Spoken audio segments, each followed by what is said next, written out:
It's great to be with you today for the Urshan Leadership Moment. I want to talk to you for just a few seconds about a very important subject, leading with open hands. We pour into people for their benefit, not for ours. We cannot pour into people in the hope of them being loyal to us, but it is so that they will find a loyalty to God, to His call, to His mission in their life. We pour into people in the hope that they will find God and He will give direction for their life, their ministry, their family, their church.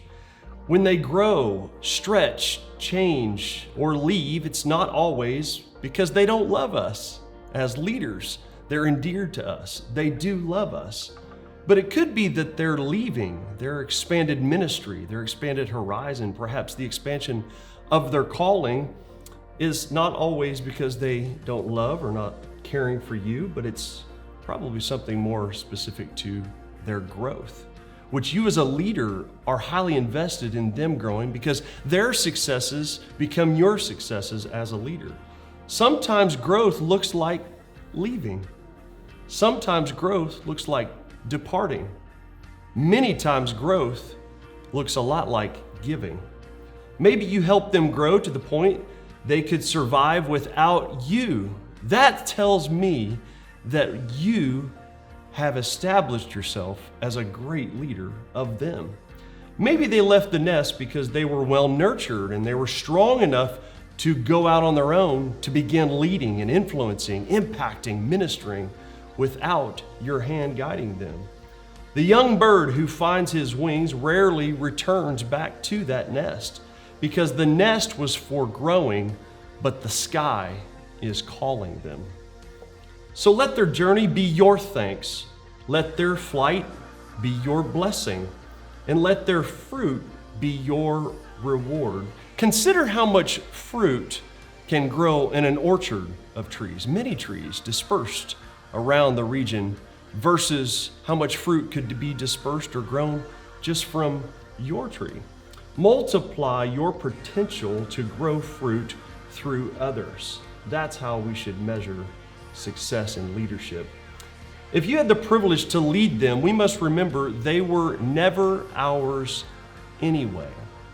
First of all, they were bought with a price by Jesus Himself, but then they were called, selected, chosen by God to do great things in ministry and influence just like you were. They were God's children, and you were stewarded them, chosen to steward them as leaders for such a season. Leading and loving people with no strings attached is a liberating way to live.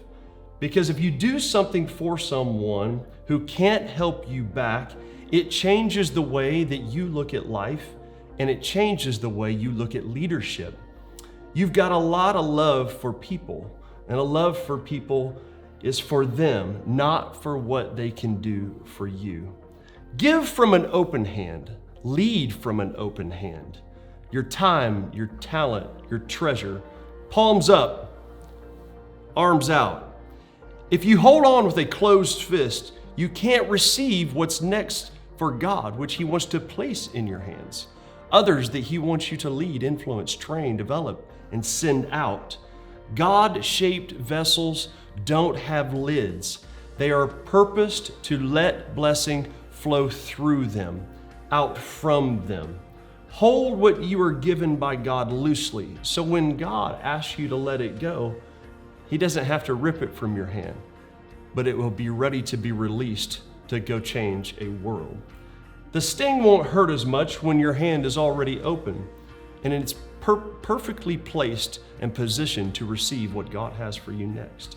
And trust me, God will replace what is taken out of your hand and entrust with you something else to steward for your next season of leadership.